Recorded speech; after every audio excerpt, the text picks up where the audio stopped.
I know you are completely burnt out. The August heat is brutal, the bugs are everywhere, and your summer garden probably looks like a crispy, tragic mess. But listen to me carefully.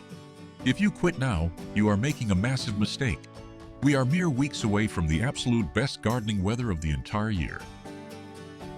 And if you don't plant these 5 specific crops right now in August, you're going to stare at a barren, depressing dirt patch this winter, and you will seriously regret it. Let's get to work. First up on the list is the ultimate race against the clock: bush beans. Unlike pole beans, bush beans grow incredibly fast and don't require you to mess around with setting up a trellis.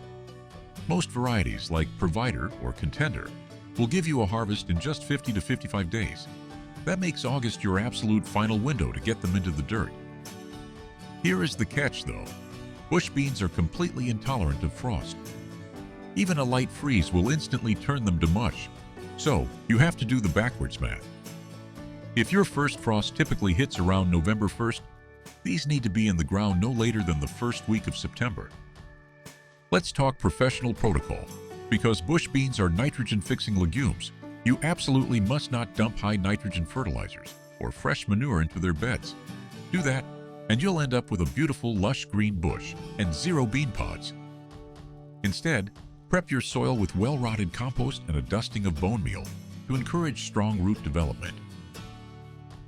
Before sowing, here's a pro tip: coat your bean seeds in a powdered rhizobium inoculant. This specific bacteria drastically increases their ability to fix nitrogen, essentially guaranteeing a heavy yield. Direct sow them 1 inch deep and space them about 4 inches apart. But whatever you do not soak the seeds beforehand in August. The hot soil will literally boil and rot them before they ever break the surface. Once they germinate, keep your watering strictly at the soil level using drip irrigation.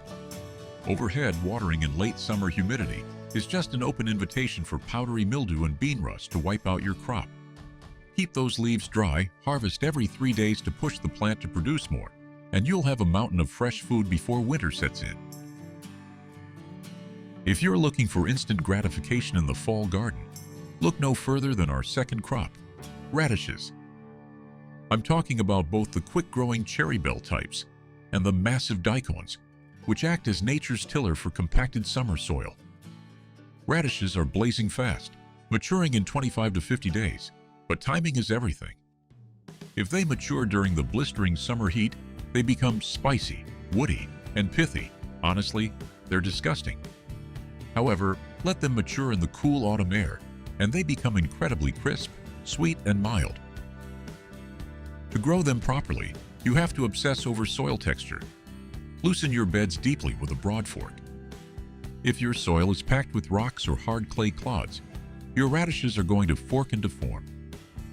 When it comes to planting, do not make the amateur mistake of dumping the entire seed packet in one day. You need to use succession planting. Sow a small row every 7 to 10 days throughout August. This ensures a steady, continuous harvest instead of 200 radishes that you can't eat before they split. Maintenance all comes down to consistent water. If you let the August soil bake completely dry and then suddenly flood it with a hose, that massive rush of water will cause the radish cells to expand too rapidly, violently cracking the roots open in the ground. Maintain even moisture. Finally, defense. Your biggest enemy right now are flea beetles, tiny black bugs that will pepper your radish leaves with shotgun-like holes. The very day you sow the seeds, immediately cover the bed with an ultralight insect netting. Pin it down tight and the problem is solved. Moving on to number 3, we have the ultimate cut-and-come-again survival crop, Swiss chard. It's actually in the beet family, but bred entirely for its greens. What makes chard so perfect for August is its dual nature. It can handle the residual summer heat without instantly bolting, but once it gets established, it is remarkably cold-hardy. With a simple PVC hoop house, you can keep harvesting chard deep into the freezing winter. Because it's grown for its leaves, chard is incredibly hungry for nitrogen. Prep your bed heavily with premium compost and an organic fertilizer like blood meal. Now grab a Swiss chard seed and look closely at it. It looks like a rough, quirky little meteorite. That's because it's a multi-germ cluster, meaning one single pod actually contains 2 or 3 seeds inside. To guarantee fast germination in the dry August weather, Soak these clusters in lukewarm water for about 12 hours before planting. Plant them half an inch deep. Because of those multi-germ clusters, they are going to sprout in tight little clumps. You have to be ruthless here. Take a small pair of snips and cut the weaker seedlings off right at the soil line, leaving just one strong plant every 8 inches. If you don't thin them out, they will choke each other to death. Your main pest in August will be the leaf miner, a tiny fly that lays white eggs underneath the leaves.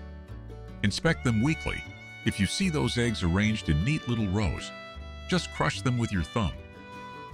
And when it comes time to harvest, never pull the whole plant. Use a sharp knife to cut only the outer leaves a couple of inches above the soil line. The core will stay intact and keep pushing out new growth for months.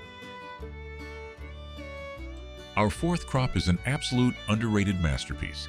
I'm talking about turnips. And please, forget those bitter woody turnips you were forced to eat as a kid. When you plant the Japanese Hakurei variety in August, they mature as the weather cools down and taste unbelievably crisp, almost like a sweet apple. This is a fantastic dual harvest crop. You can eat the sweet roots raw or roasted, and cook down the highly nutritious green tops. You actually want these to get hit by a light frost. The cold temperature triggers the plant's defense mechanism, forcing it to convert starches into sugars, which makes the roots exponentially sweeter. Here is the trick to planting them.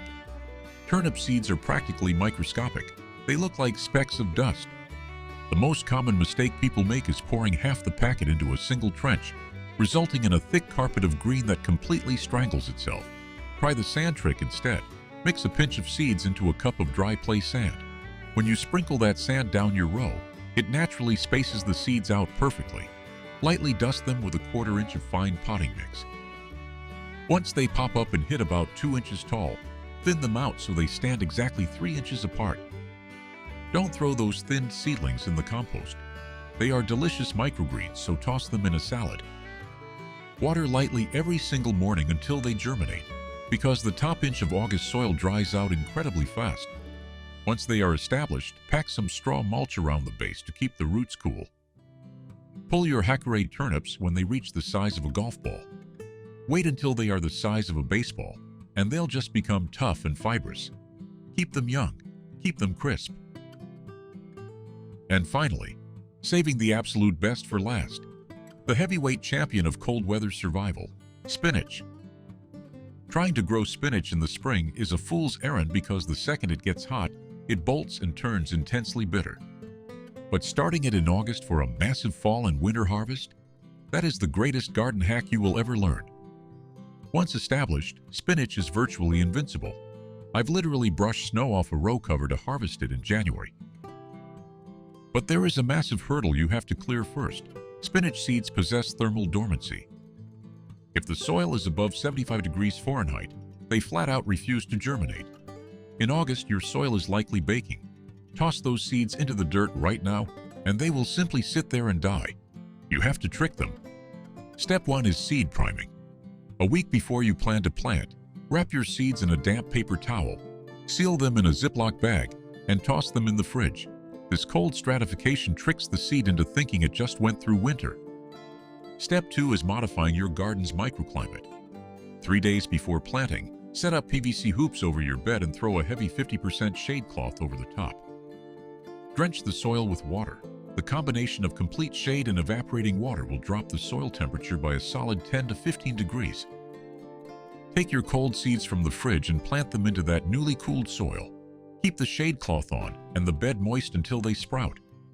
Once those bright green cotyledons emerge and the autumn weather finally starts to break, take the shade cloth off. Top dress the bed with worm castings for a quick nitrogen boost, and you will be cutting fresh, organic greens all winter long while your neighbors stare at a frozen dead lawn. Look, I know how hard it is right now.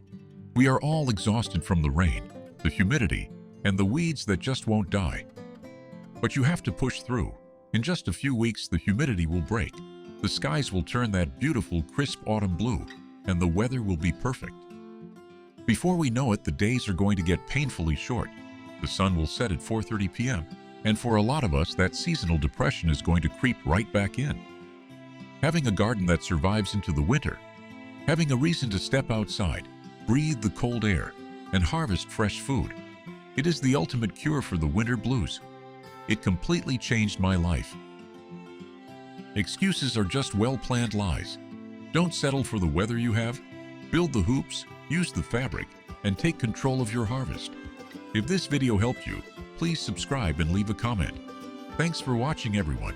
See you on the next one, Out in the Dirt.